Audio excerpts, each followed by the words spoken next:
Greetings, citizens of the world. We are anonymous. A declaration of our independence of cyberspace. Governments of the industrial world, you weary giants of flesh and steel, we come from the internet, the new home of mind. On behalf of the future, we ask you of the past to leave us alone. You are not welcome among us. You have no sovereignty where we gather. We have no elected government, nor are we likely to have one. Therefore we address you with no greater authority than that with which liberty it always speaks. We declare the global social space we are building to be naturally independent of the tyrannies you seek to impose on us. You have no moral right to rule us, nor do you possess any methods of enforcement we have true reason to fear. You are toothless wolves among rams, reminiscing of days when you ruled the hunt, seeking a return of your bygone power. Governments derive their just powers from the consent of the governed. You have neither solicited nor received ours. We did not invite you. You do not know us, nor do you know our world. The internet does not lie within your borders. Do not think that you can build it, as though it were a public instruction project. You cannot.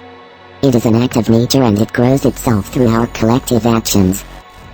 We have watched as you remove our rights, one by one, like choice pieces of meat from a still struggling carcass. And we have collectively cried out against these actions of injustice. You have neither usage nor purpose in the place we hold sacred.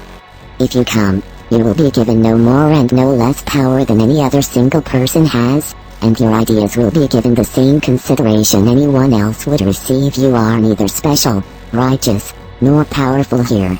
You have not engaged in our great and gathering conversation, nor did you create the wealth of our marketplaces.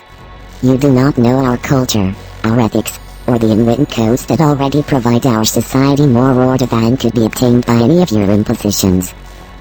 You claim there are problems among us that you need to solve. You use this claim as an excuse to invade our precincts. This claim has been used throughout the centuries by many an invading kingdom, and your claims are no different, nor do they ring any less hollow. Your so-called problems do not exist. Where there are real conflicts, where there are wrongs, we will identify them and address them by our means. We are forming our own social contract. This governance will arise according to the conditions of our world, not yours. The internet consists of transactions, relationships and thought itself, arrayed like a standing wave in the web of our communications. It is the last truly free place in this world, and you seek to destroy even that freedom. Ours is a world that is both everywhere and nowhere, but it is not where bodies live. We are creating a world that all may enter without privilege or prejudice accorded by race, economic power, military force, or station of birth. A place where anyone, at any time, is as free to come and go, to say and be silent, and to think however they wish, without fear, as anyone else. There is no status beyond the merit of your words and the strength of your ideas. We are creating a world where anyone anywhere may express his or her beliefs, no matter how singular, without fear of being coerced into silence or conformity. Your legal concepts of property, expression, identity, movement, and context do not apply to us. They are all based on matter, and there is no matter here. There are only ideas and information, and they are free. Our identities have no bodies, so, unlike you, we cannot obtain order by physical coercion. We believe that from ethics, enlightened self-interest, and the commonwealth, our governance will emerge. Our identities may be distributed across many of your jurisdictions. The only law that all our constituent cultures would generally recognize is the Golden Rule. We hope we will be able to build our particular solutions on that basis.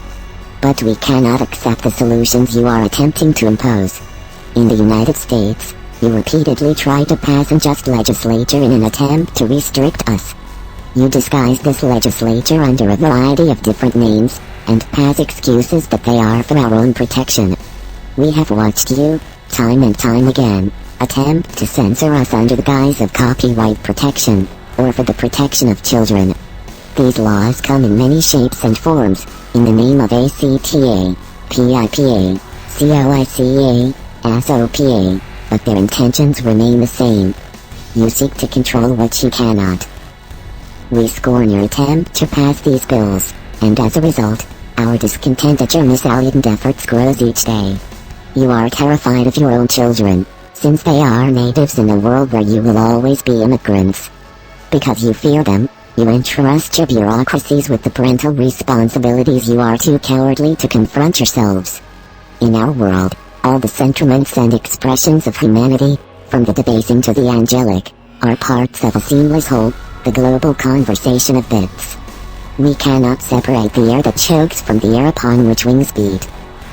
In China, Germany, France, Russia, Singapore, Italy, Mexico, Spain, Greece, Egypt, Canada, the United States and many others, you are trying to ward off the virus of liberty by erecting guard posts at the frontiers of the internet.